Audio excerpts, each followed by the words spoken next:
భాగ్యనగరంలో BJP కార్యాలయంపై Congress party నాయకులు దాడిని నిరసిస్తూ బీజేపీ శ్రేణులు రాస్తారోకో నిర్వహించిన ఘటన నార్కల్ జిల్లా కొల్లాపూర్ నియోజకవర్గ కేంద్రంలో చోటు చేసుకుంది. నార్కల్ జిల్లా కొల్లాపూర్ భారతీయ జనతా పార్టీ శ్రేణులు రాస్తారోకో నిర్వహించారు. హైదరాబాద్లోని బీజేపీ కార్యాలయంపై కాంగ్రెస్ పార్టీ నాయకులు దాడిని నిరసిస్తూ రోడ్డుపై బైఠాయించారు.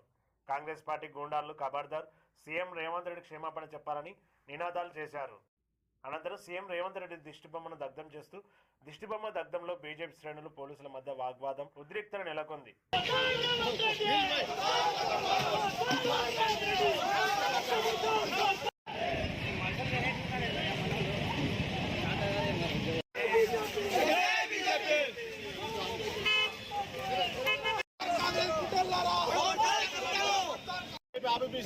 ఆఫీస్ మీద జరిగినటువంటి దానిని నిరసనగా ఈరోజు మేము కాంగ్రెస్ నాయకులకు హెచ్చరిస్తున్నది ఏంటంటే, మేము నిజంగా దాడి చేయాలని తలుచుకుంటే ఈ కాంగ్రెస్ పార్టీ ఆఫీసు ఉండదు, కాంగ్రెస్ పార్టీ జెండా ఉండదు, కాంగ్రెస్ పార్టీ నాయకుడు ఉండరు.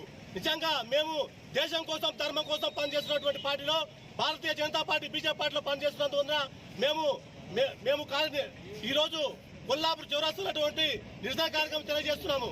మీరు కూడా రాష్ట్ర కార్యాలయం మీద బీజేపీ ఆఫీస్ మీద దాడి చేసింది కాబట్టి మేము కూడా రాష్ట్రం మొత్తము కాంగ్రెస్ కార్యాలయం మీద దాడి చేయవచ్చు. అదే మేము కూడా దేశం మొత్తంలో ప్రతి రాష్ట్రంలో అధికారంలో ఉన్న సందర్భంగా మేము దాడి చేయాలని పూనుకుంటే దేశంలో ఉన్నటువంటి కాంగ్రెస్ పార్టీ కార్యాలయం ఏ కార్యాలయం కూడా పునాదులతో సహా పెకరిస్తాం. కాంగ్రెస్ పార్టీ నాయకులారా ఖబర్దార్ గుర్తుంచుకోండి. మేము నిజంగా దాడి చేయాలనుకుంటే కాంగ్రెస్ పార్టీ ఎవరు మిగిలిన పార్టీ నాయకులు కానీ పార్టీ ఆఫీసులు కానీ జెండాలు కానీ ఎవరు మిగిలిన. అందుకోసం మేము ఈ విధంగా కొల్లాపూర్ భారతీయ జనతా పార్టీ ఆధ్వర్యంలో ఈరోజు రేవంత్ రెడ్డి దీనికి ముఖ్య కారణుడు కాబట్టి రేవంత్ రెడ్డికి మేము డిమాండ్ చేస్తున్నాము. మేము ఈ రోజు కొల్లాపూర్ చౌరస్తాలోని ఎన్టీఆర్ చౌరస్తాలో కాంగ్రెస్ పార్టీ దిష్టిబొమ్మ దానం చేయడానికే పూనుకుంటున్నాం కాబట్టి దీనికి అందరూ ప్రజలు కూడా దీనికి సహకరించాలని. తెలంగాణ రాష్ట్రంలో కాంగ్రెస్ పార్టీ అధికారాన్ని అడ్డం పెట్టుకొని ఈ రోజు ప్రతిపక్ష పార్టీల ఆఫీసుల పైన, ప్రతిపక్ష పార్టీ నాయకుల పైన విచక్షణ రహితంగా దాడి చేయడాన్ని, అదేవిధంగా నిన్న ఏదైతే హైదరాబాద్ లోని నాంపల్లిలో భారతీయ జనతా పార్టీ రాష్ట్ర కార్యాలయం పైన, ఆ యొక్క కార్యాలయంలో ఉన్నటువంటి మా రాష్ట్ర నాయకుల పైన దాడి చేయడాన్ని ఈరోజు తీవ్రంగా ఖండిస్తూ కొల్లాపూర్ నియోజకవర్గ కమిటీ ఆధ్వర్యంలో ఈరోజు కొల్లాపూర్లో నిరసన వ్యక్తం చేస్తా ఉన్నాం. ఈరోజు కాంగ్రెస్ పార్టీ నాయకులను ఒకటే అడుగుతా ఉన్నాం.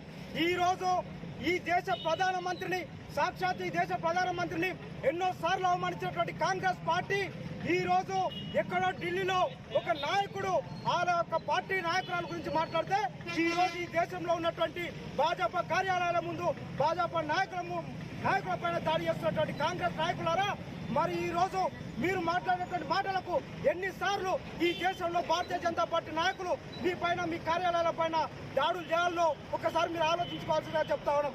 ఈ రోజు ఈ రాష్ట్రంలో అధికారంలో ఉన్నటువంటి కాంగ్రెస్ పార్టీ ఈ రాష్ట్రంలో ఈరోజు అధికారానికి నాయకత్వం వహిస్తున్నటువంటి రేవంత్ రెడ్డి పాలనలో ఈ రోజు లా అండ్ ఆర్డర్ పూర్తిగా కూడా విఫలమైందని చెప్పి ఈరోజు ఈ యొక్క రాష్ట్ర ప్రజలందరూ కూడా చర్చించుకుంటా ఉన్నారు. ఏదైతే నిన్న జరిగినటువంటి దాడి, ఈరోజు కర్రలు, కట్టెలు, ఇటుక రాళ్లతోన ఈ రోజు ఒక జాతీయ పార్టీ కార్యాలయం పైన దాడి చేస్తూ ఉంటే ఈ యొక్క రాష్ట్రంలో ఉన్నటువంటి పోలీస్ వ్యవస్థ, ఈ రాష్ట్రంలో ఉన్నటువంటి నిఘా వ్యవస్థలన్నీ కూడా నిద్రపోతా ఉన్నాయని చెప్పి ఈరోజు భారతీయ జనతా పార్టీగా అడుగుతా ఉన్నాం. వెంటనే మా రాష్ట్ర పార్టీ నాయకులు, మా కేంద్ర మంత్రి వర్యులు సంజయ్ గారు కావచ్చు, కిషన్ రెడ్డి గారు కావచ్చు స్పందించరు.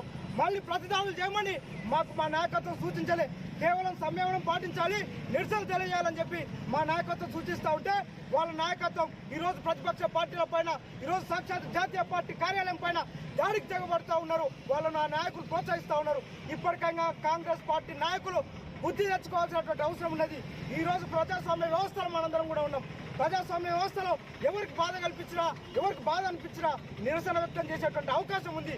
దాన్ని నిరసన వరకే పరిమితం చేయాలి తప్ప ఈరోజు భౌతిక దాడులకు దిగితే మాత్రం అంతకంటే ఎక్కువ రెట్లుగా, అంతకంటే 1000 రెట్లుగా ఈ రోజు ఈ దేశంలో కేవలం ముష్టి 3 రాష్ట్రాల్లో మీరు అధికారంలో ఉంటే మిగిలిన రాష్ట్రాల్లో భారతీయ జనతా పార్టీ అధికారంలో కొనసాగుతూ ఉంది. మరి దాడులకు దాడులే ఈ రోజు పరిష్కారం అనుకుంటే ఈ దేశంలో ప్రతి నిమిషం ప్రతి నిమిషం కాంగ్రెస్ పార్టీ కార్యాలయాలు కావచ్చు, వాళ్ళ నాయకులు కావచ్చు, బయట తిరిగేటువంటి పరిస్థితి ఉండదని ఈరోజు కాంగ్రెస్ పార్టీ నాయకులు గుర్తుపెట్టుకోవాల్సినటువంటి అవసరం ఉన్నది. సాక్షాత్తు కేంద్ర హోంశాఖ సహాయ మంత్రి తెలంగాణ రాష్ట్రం నుంచి ప్రాతినిధ్యం వహిస్తున్నటువంటి సందర్భంలో కూడా మేము ప్రతీకార దాడులకు, ప్రతీకార చర్యలకు పోతలేం.